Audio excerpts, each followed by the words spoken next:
extremely rare. We're here today with another very good friend, colleague, peer, whatever you want to call it. Countless artists, engineer as well, producer. All the above. Producer extraordinaire. You know, Little Mexico, a.k.a. Bro, your hair is long. This is Indigo, guys. Everybody just to give it up for my mans. What's up? We're here. We're here. You're finally here. Yep. Let's talk why you're not here. Give everybody an insight. You know, just get the origin story. Where are you from? You know, what do you do? You know.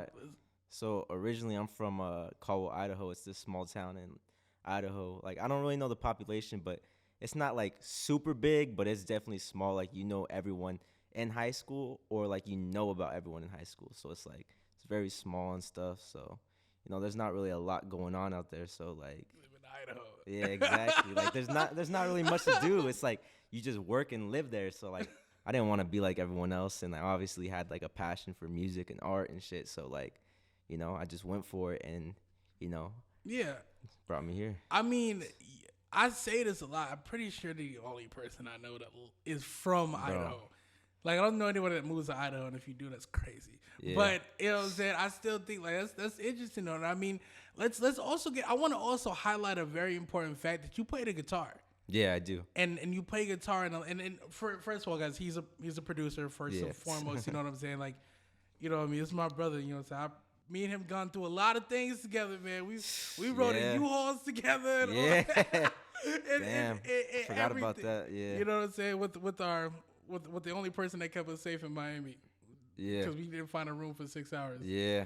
Can you imagine? Like, bruh, we couldn't get a room. I forgot about that, yeah. I thought we were driving for a long ass time. We was driving forever, and they kept turning us away until they saw his light, bright face. Yeah. And then they gave us the room, and that was the funniest thing ever. But anyway. But yeah, I wanna highlight the fact that you actually play guitar, but you play it in your beats like you do real instruments. I think that's interesting. Kind of give us the background of kind of where that came from, and you know what I'm saying? I mean, I know a lot of people do it, but it's kind of less common. You know what I'm saying? You don't see it a lot. So like, it was probably when I was in like third grade. Like, my dad like had this friend, and he would play guitar and stuff, and I really thought guitar was cool. Like, I always wanted to learn it because it's like some rock star shit. So I always just wanted to learn guitar, and I always liked the instrument. So like, I started guitar lessons and stuff. I only did it for like a couple months, but eventually I just kind of veered off and started doing it on my own and just like teaching myself and stuff. And then from there, I like, you know, like guitar is kind of like bass, so I kind of taught myself bass. Like, I'm not like the best guitarist in the world, but like, you get by. Exactly. I make it work and stuff. So yeah, and I mean, so you're more like a by ear type person. Definitely, since you know by chords ear. Exactly. And such. You know what I'm saying? Exactly. And I mean, you work with a lot of people now. Yeah. You know what I'm saying? You kind of give us not a guide, but who did you like the most? Who's the funniest? Yeah, I'm making you choose. It's kind of hard to well, like, I don't know. I was thinking about this recently, which is funny that you asked this. So I think like my favorite like rapper to work with is definitely Lyfe Fortunato, because he's like a good rapper. Like, I don't know, when I listen to his music, his shit just like makes me like, that shit just like makes me feel a certain way. That's why I fuck with Nato, because his shit makes me feel a certain way. But like favorite artist, I would say MDMA, because like he's like an artist. Like, he actually like sings, and he can get on other genres and stuff. And I mean, that doesn't mean any other artist I work with can't do that. But he like, I like actually producing his vocals and doing stuff with him like that. So like, I mean, would you and first shout out Mr. Popping out like an elbow round like a donut. You know what I'm saying? It's the funniest man alive. It's us. We don't ride the bus. I want the whole pie, not the crust. Exactly. We gotta get him. I gotta get him on here. Yeah, too. You gotta do one of those interviews. You know, but you know how it is trying to get a hold of him to do this interview. Anyway, continuing. But I want to also touch on the fact, sir, you're a producer, but you engineer as well. Yeah, you know exactly. What I'm saying? It's a half and half thing. And I mean, what are the benefits of doing both?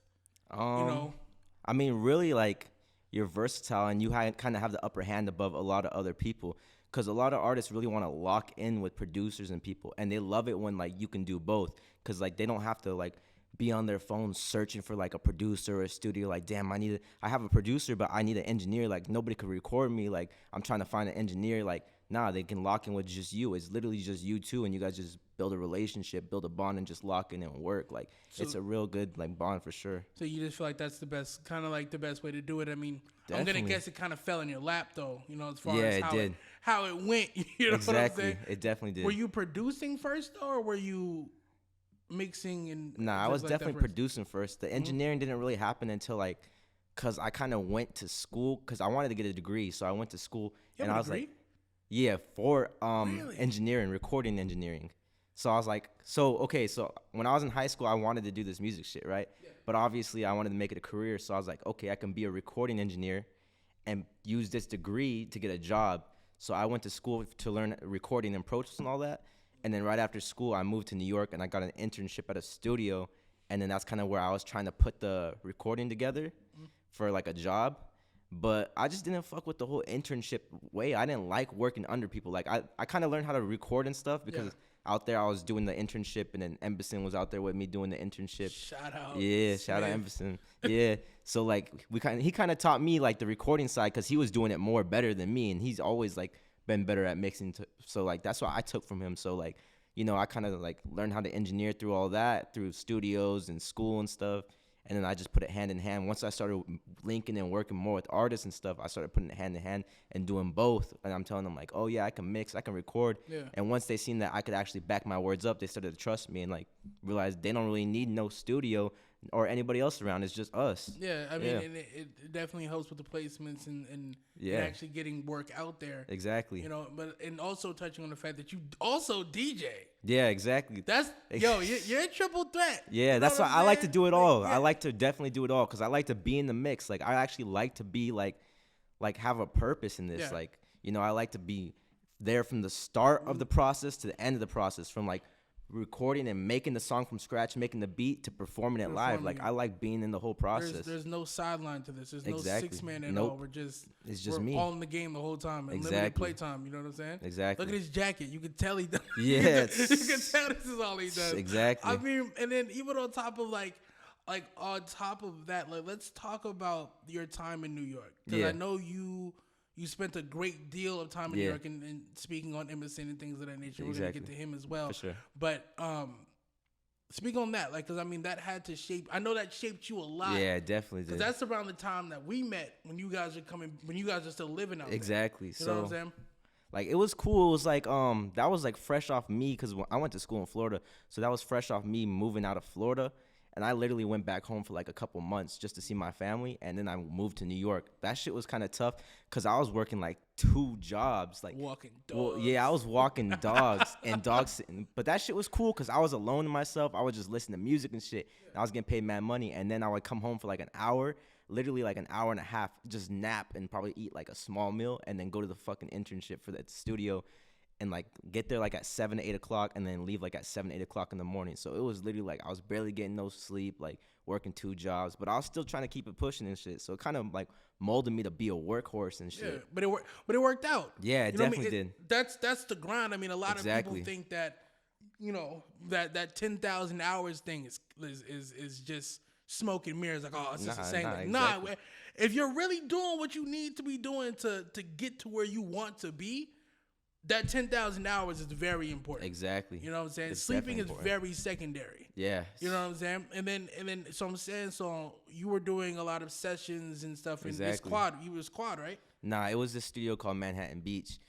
But it was like kind of more in like 30th Street. Like quad and all those studios is more like in Times Square, like 49th and stuff. But like I would be like, so Emberson would have like an internship on like 49th Street in the same building as quad and stuff. So I would go over there and spend my time in that studio and stuff at night when they had free sessions, and we would just lock in over there and make beats over there and learn new shit over there. And then what made you move out here? So when I was over there, I was doing a lot of sessions, and then Thousand Band Fawny, shout out Fawny, he came through. Well, I used to always send him beats and shit, so he would always fuck with me. Like, and then one time he hit me up, he's like, or I can't remember if I hit him up or he hit me up and said that he was going to be in New York. And I was like, bet, we'll link. So we just ended up linking. And then we built a good relationship out there. Like, we had some couple studio sessions and stuff. And he's like, yeah, you guys got to come out to L.A. So we ended up planning an L.A. trip, me and Emberson, because we were roommates.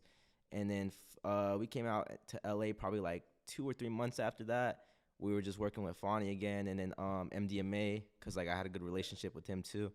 And then pretty much we were like, you know, LA's cool, so we kept coming back and forth to LA till the point then we're like, nah, we just need to just move out here and just actually lock in. Like, you freaking fly the miles. Exactly, yeah. You know what I'm saying? But since we brought up Fonny, like you said, shout out Fonny. Yeah. Big 1,000. Yeah. You know what I'm saying? But let's talk about tour. Okay, for sure. That starts our origin story as well. Yeah. You know, let's talk about that. How did that all come around?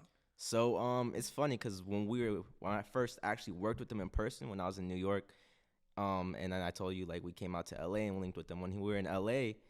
I forgot what we were talking about, but I just told him, I was like, yo, let us DJ, me and Embassy, let us DJ the Day in Vegas festival. He's like, all right.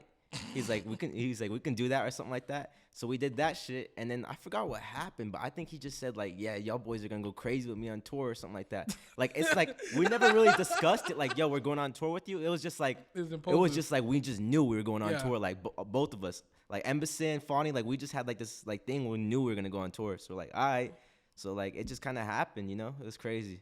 I mean, especially because I was supposed to go to Day in Vegas, and it never happened. Yeah, Day in Vegas was tight. Dropped the ball. Yeah, I dropped the ball. Nah, it was cool. It happens, but as I'm saying, as long as that's a great start. Exactly. You know what I mean? Like think of the type of start that is. That's why I think about it all the time. I'm like, damn, that was crazy. Especially because there's like festivals aren't really going as crazy. I mean, they are. But like the big ones. Yeah, exactly. But Day in Vegas, I think would qualify as like but that year, that lineup was crazy. Like the lineup that year was crazy. Definitely, so especially with who's on there. I mean, and exactly. Then also too, you guys did III, right? Yeah, we did. How? So that was actually around the time when we first met Uno. That was the tail end of the Fonny tour, the Departed tour. So then we had the show. Cause y'all, not to cut you off, but y'all stayed out here after February, right? You after the tour, we stayed like a couple weeks out here. Yeah. So I'm trying to think how it happened. Damn, loud knuckle ass. I'm all thinking, all right, so we met Uno. We met Uno at Day in Vegas. And I told him, because like I work with his brother in MDMA, I'm like, yo, we did the Genie shit. He's like, I love that shit. Like, that shit's amazing. Like, he literally said, he's like, that shit, beautiful. Like, he did like the chef's kiss shit. Yeah, that's why that shit was hilarious. I always think about that. That shit was hilarious. I'm like, yeah, we got to lock in. He's like, bet, like, tap in with me when you're in LA. So when we came back to LA for the Fonny show, we like tapped in with him. He's like, oh, yeah, I remember you guys, whatever, so-and-so. So then we were staying at my homie's crib in downtown LA. And he had like a little studio set up. He wanted us to build it and stuff, so we were helping him and stuff. And Uno knew him and stuff, so Uno came through. And then like we just locked in with him. And like one day, like he had a guitar. My homie had a guitar there, or he had a couple. And I was like, fuck it, I want to make some beats with guitar. Like I tried to like a long time ago, like years before that. But I was like, I want to get back into guitar. So I literally just like made up a riff that night, and then like I just recorded it, made a beat, and then the next day like we were playing beats for Uno. I'm like, let's play this shit. And I just played it, and he's like, yeah, this is the one. And like he just started singing on it, and like that shit was hard. He made us like reproduce the whole beat. He's like, take the drums out on this first part. He purposely wanted the drums to come in on the second part. Aggressive engineering. Yeah, but that shit came out beautiful. Like we had to do a lot. Like we added like some little bongos and shit. It was cool. I fucked with it. No, that beat is ridiculous. Yeah, I love that beat. And especially with like, I mean, I know how working with Uno is. So yeah, exactly. It's very meticulous. So very meticulous. Like that's another. I mean, him and his brother are definitely I when it comes to how they put together their stuff. Damn, smacking all in the mic. What's up with you? But so I think, but I just because I've always thought that was interesting. I've never heard the story behind it. Yeah, and I mean, because I remember after that show, I know y'all stayed, and I was like, and then I didn't see. I don't think I seen you guys because that's right when COVID happened. Yeah, it was literally like, right when COVID happened. After that show, we stayed, and I remember I went back to New York, and there was like rumors of a lockdown, like an aggressive lockdown going on. And I remember that's just right when COVID happened, because when we went to the airport, like we were in there for a long ass time. I remember, like a long ass time. Yeah. I mean, I think like too, like did that stifle your creativity?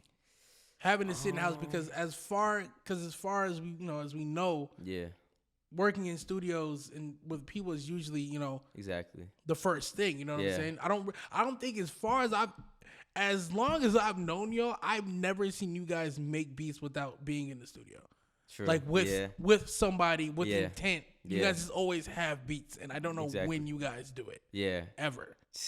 I've seen you guys put together a DJ set, and that's as much as I've ever seen y'all do. Yeah. But yeah, no, like, so yeah. So I don't really think it stunted my creativity. I think it gave me more room to be creative because like everything was shut down, and it's like, you know, like everything was cheap, like hotels, flights and stuff. So it's like I was able to fly to LA.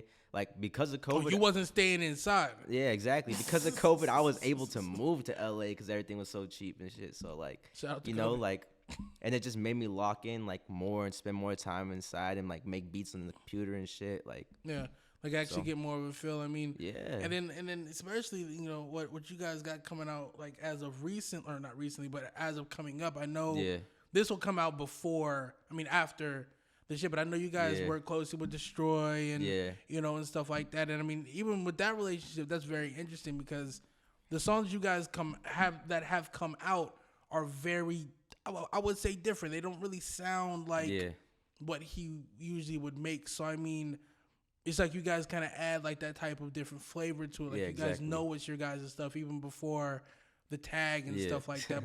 But talk about kind of how that came about and how you guys kind of both play that part. You know what I'm saying? Yeah. So what do you mean how we play the part? Like how you guys do it? Like how'd you guys come together? Me and Embassy or me and Destroy Lonely? You and Destroy Lonely. Okay, so it's funny. Get my question right. Answer. Listen. I'm just trying to clarify so I know. Well, I was gonna do both for real. Like you guys can honestly do both because I was kind of thinking like I want to hear that story too. Like, that's kind of a longer story. Let me get into Destroy Lonely. Yeah, that's what I'm saying. Before I get into the Embassy that's what I'm saying. That's a longer story. So it was like around probably the first couple months when I moved to LA. I was living with Light Fortunato, and he actually wait. Where the fuck were you living with Nato?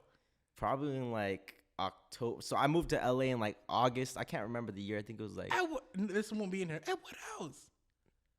At Ashley's. When the fuck were you living at Ashley's?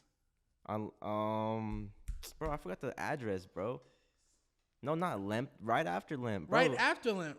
Oh. And we're back. So you were living with Nato. Yeah, I was living with Nato. So like we were working with him a lot and stuff because I was living with him, and he fucked with us. He fucked with me and Embassy when we were staying with him. He's like, look, like he's like, I fuck with you guys so much that I'm trying to get you guys like to work with the artists I fuck with because like I see so much in you guys. That's why I fuck with him because like he like sees a lot in us. So he's like, I want to put you guys on and let you guys do your thing. You know, he's like, I don't even care if like I do songs with y'all. I want other people to do songs with y'all because y'all fine. So like it was like Halloween. It was literally Halloween night. Like I was gonna stay in. I didn't really want to go out or do nothing. Like, but Destroy Lonely was in town with Neezus. They were both in town and they were trying to link with Nato. And Nato's like, all right, fuck it. So I ended up staying with Nato and shit. And then we pulled up on Destroy Lonely and Neezus picked them up. And then they're like, yeah, we're trying to look for like a studio to record in. And Nato's like, homie right here in the back, Indigo, he's got the whole setup. Like he can record y'all at your hotel. They're like, bet. So we pull up to the hotel. We made that All For It song with Nato. We made a couple other songs like together, and then classics. Nato ended up falling asleep on the couch. So like fucking, it was just like Destroy Lonely and Neezus. They were the only ones that up. Neezus fell asleep later in the night, but we made like 13 fucking songs. Me and Destroy Lonely that night. Like we made hella songs, and ever since then we just been locked in. Like, you know, it was crazy. We made a lot of shit. Jesus Christ! And then I know you guys dropped 3. Is it 3 or 4? There's a couple out. I really don't know how much, but there's a couple out, and we still got like a bunch unreleased and stuff. I know you guys are dropping. This will be the first one that's on Spotify, right? Yeah, I think. I don't know if the other one is, but like we're working on projects right now. Me and Embassy are working on projects, so like the other shits are definitely gonna see the light of day, and some of them don't even have like snippets and stuff. So like, I'm excited for when these come out because like snippet monsters. Those are snippet bitches. Oh, but God. some of them don't. So like that's what I'm saying. Yeah, when these ones do come out, it's gonna be crazy. Nah, it's gonna be stupid. So let's talk about this project. Yeah. Because y'all been talking about this project for a minute. So what can we expect from this project? I mean, we've been working on this shit for a long time. Not even knowing like we're trying to work on a project, but we've just been building songs. Like I literally have like hundreds and hundreds of unreleased songs on my phone. So me and him were talking and we're like, yo, we just need to put these shits out. Like, you know, we have so much songs, we need to put them out. Like, the artists aren't putting them out, and like, we're cool with them. We got a good relationship with them. They're gonna let us put them out. So like, they've already told us, so like, fuck it, let's put them out. So we have a lot of good songs. So we're trying to put together like a couple projects together and like actually put like a real cohesive body of work together with the songs we got, the best songs we got, of course. And then I would hope so. Yeah, exactly. I would fucking hope so. And just put it out so the fans can hear it, because obviously we got fans and stuff, but like like I remember the days when I was a listener and I was like, I like these producers, and I know I got fans that like me, so I'm like, I want to put something out for them to enjoy and be like, this is crazy, like this is what I've been wanting to hear. And I mean, I don't think you see a lot of producers nowadays that actually do that. Yeah. You know what I'm saying? I mean, you see companies might put together compilations and so on and so forth. But I think as far as producers putting together actual bodies of work, exactly, from different people and with their own original sounds on it, is a lost art. Yeah, it is. I don't see a lot of people doing that. You know what I'm saying? So I think it's very cool and very, I guess, innovative of you guys to take the time to put all that together. Yeah. And then but to go at it with such, with such carefulness. Yeah. You know what I'm saying? Without just dropping something. You know what I'm saying? So I think that's very important as well, to at least to touch on. Yeah. I think that's very cool. And then let's even to like relationship. You said having a good relationship with these artists. How important is it to have that that good of a relationship, and the type of relationship that I mean? But so like you were saying, so I know we're talking about relationships and saying that how is important, like not even as a producer, but to have these relationships just with the people that you meet. Yeah. Like how important is it to be a personable person and be able to kind of be down to earth? Like how important is that to you?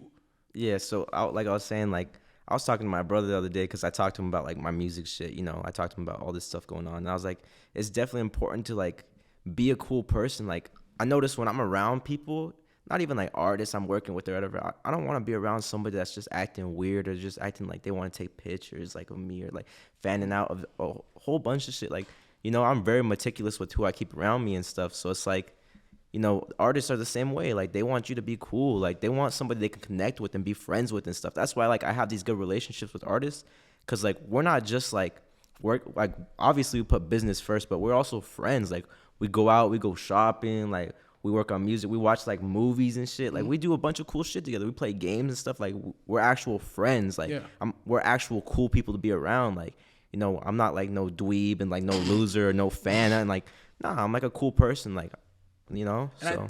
I think a lot of people miss that. Yeah. They go straight for what would be, like it's nowadays all it is like DM straight, like, yo, I'm trying to work, like how can I get a collab with you, this and that, rather than just being like, yo, your shit's hard, like, like, oh, like just small talk, like, that's how it starts. Yeah, I mean, and more like, if you're ever in my city type shit, like, exactly, work, like, or, let's go do something. Send you a loop, exactly. Or, whatever. I just think people miss that part of the ride. Exactly. Everybody's very much caught up into, neither being with this person and let me post this picture up. Exactly. Or, what I'm saying, type shit. And it's like, nah, like, what I'm saying? Like, these people are regular people. Like, and honestly, too, if you have something going for yourself, you what I'm saying? That should be the least of your, what I'm saying? You shouldn't be sitting there trying to fan over something like that. You know what I'm saying?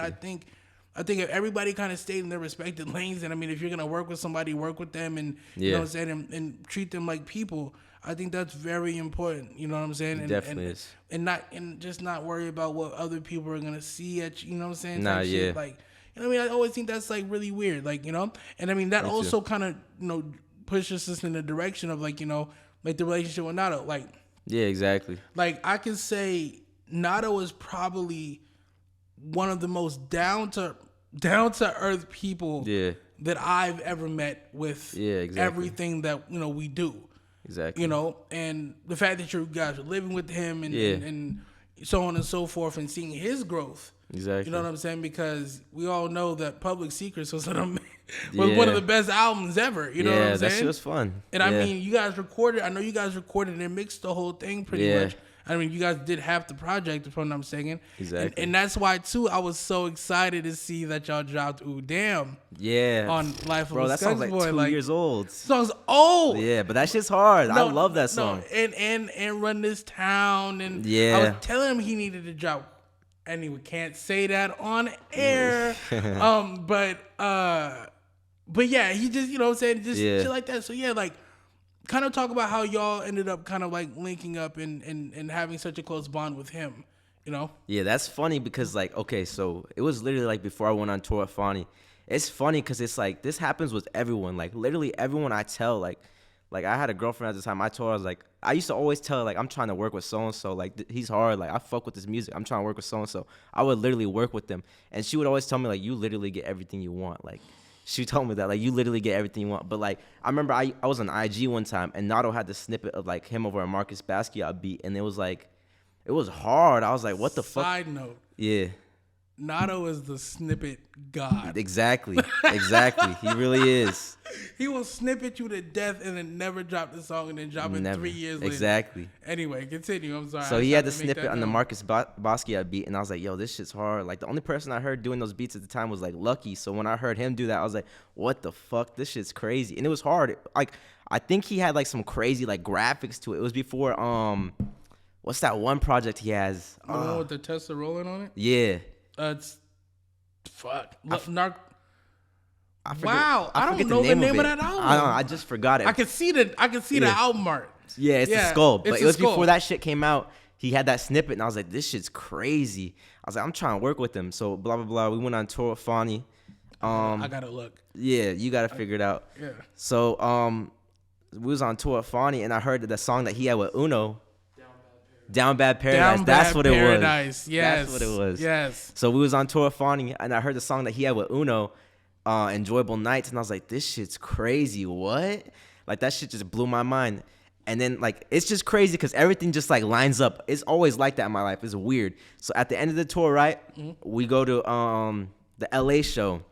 Fonny wants nobody on the stage. He's like, I don't want nobody on stage. It's just me, you guys, that's it. And, like, the painter, he had a painter on stage. Yeah. Somehow, like, it's crazy. Nato gets on stage. I think it's because he got in a fight in the crowd. He got in a fight. Yeah. He gets on stage so he doesn't get kicked out. And he's standing next to me. He's like, yo, on the mic, say shout out Light Fortunato. I'm like, all right. So I say, I'm like, yo, shout out Nato, whatever. At the end of the show, he's like, yo, I fuck with you guys. He was telling me, listen, like, I fuck with you guys. He's like, you guys are hard. Like, he didn't even know we made beats. I'm like, yo, tap in with us. Like, let me get your number. Like, well, let's work. He's like, all right, bet. So then we have, like, a little party after the show, whatever, at the B&B, and then Fonny, like, texted me because I was upstairs. He's like, yo, set up the studio. I'm trying to record. Nobody records that night, but, like, Nato came down, and he's like, he saw the setup. He's like, y'all got any beats? I'm like, yeah. So we played through beats. He's like, bet, pull it up. I pull up a beat. Bro, I kid you not. It was, like, 10 minutes. He does the whole song, and, like, he starts rapping in Spanish on it. Like, that's the first I ever heard somebody rap in Spanish for my beats.